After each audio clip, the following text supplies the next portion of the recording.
Quite a few people have sent in requests for poems or poets, and it's been a real delight to start to look again at various poems and poets. And this is a T.S.Eliot poem called The Love Song of J.Alfred Prufrock.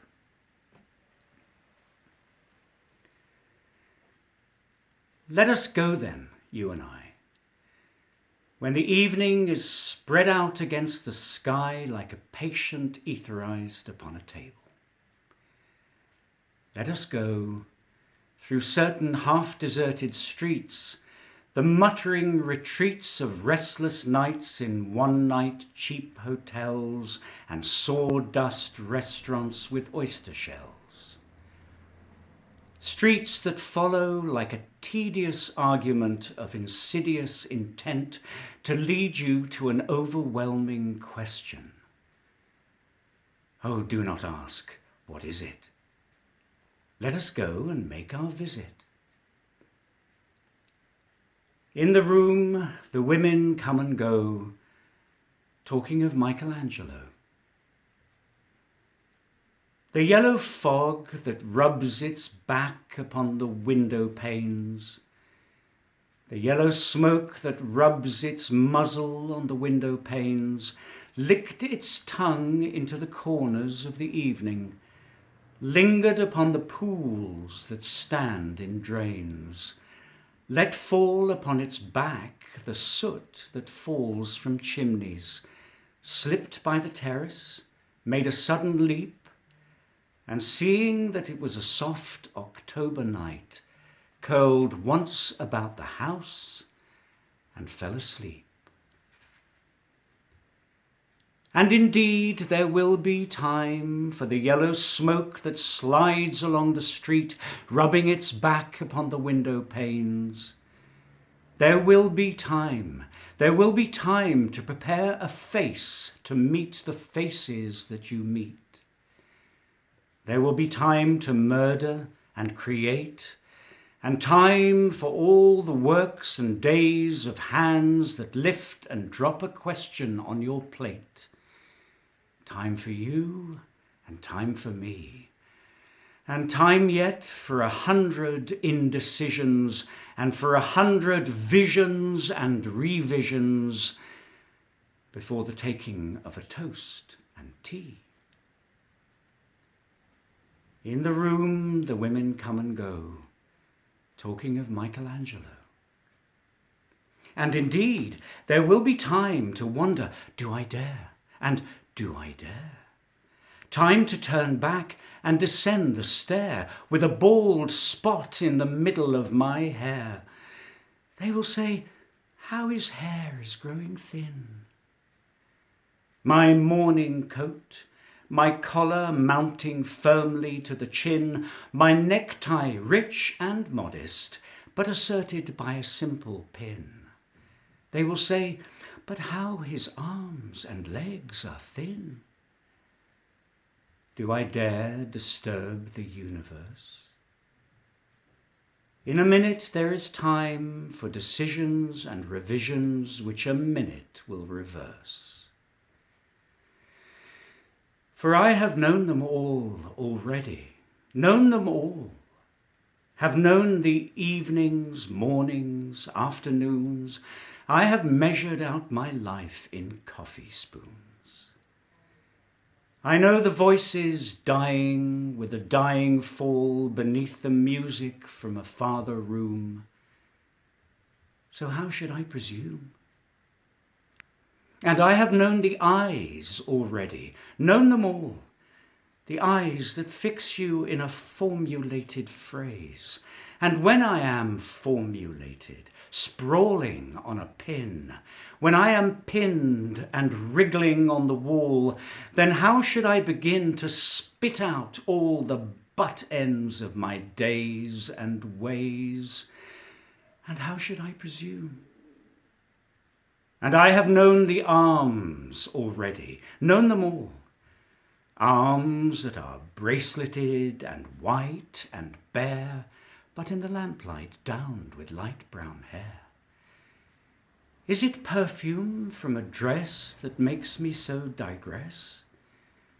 Arms that lie along a table or wrap about a shawl? And should I then presume? And how should I begin?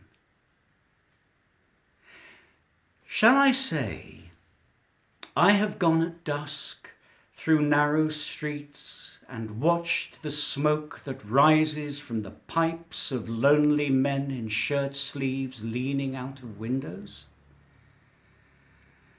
I should have been a pair of ragged claws scuttling across the floors of silent seas. And the afternoon, the evening, sleeps so peacefully, smoothed by long fingers, asleep, tired. Or it malingers, stretched on the floor, here beside you and me.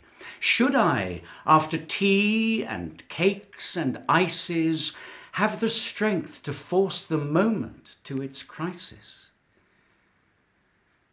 But though I have wept and fasted, wept and prayed, though I have seen my head, grown slightly bald, brought in upon a platter, I am no prophet, and here's no great matter. I have seen the moment of my greatness flicker, and I have seen the eternal footman hold my coat and snicker, and in short, I was afraid. And would it have been worth it after all? After the cups, the marmalade, the tea, among the porcelain, among some talk of you and me, would it have been worthwhile to have bitten off the matter with a smile, to have squeezed the universe into a ball, to roll it towards some overwhelming question, to say, I am Lazarus, come from the dead, come back to tell you all, I shall tell you all. If one, settling a pillow by her head, should say, that is not what I meant at all, that is not it at all. And would it have been worth it after all? Would it have been worthwhile after the sunsets and the dooryards and the sprinkled streets, after the novels, after the teacups, after the skirts that trail along the floor, and this and so much more? It is impossible to say just what I mean. But as if a magic lantern threw the nerves in patterns on a screen, would it have been worthwhile if one, settling a pillow or throwing off a shawl and turning toward the window, should say, that is not it at all. That is not what I meant at all. No. I am not Prince Hamlet, nor was meant to be.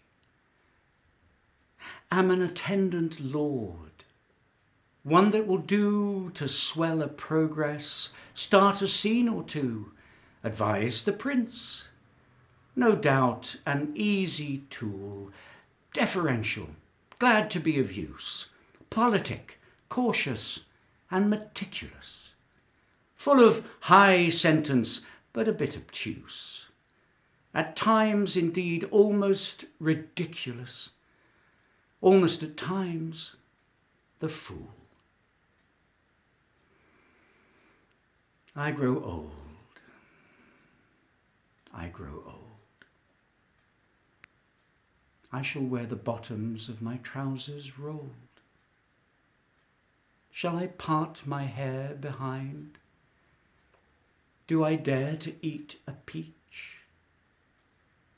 I shall wear white flannel trousers and walk upon the beach. I have heard the mermaids singing, each to each. I do not think that they will sing to me. I have seen them riding seaward on the waves, combing the white hair the waves blown back when the wind blows the water white and black. We have lingered in the chambers of the sea, by seagulls wreathed with seaweed red and brown, till human voices wake us and we drown.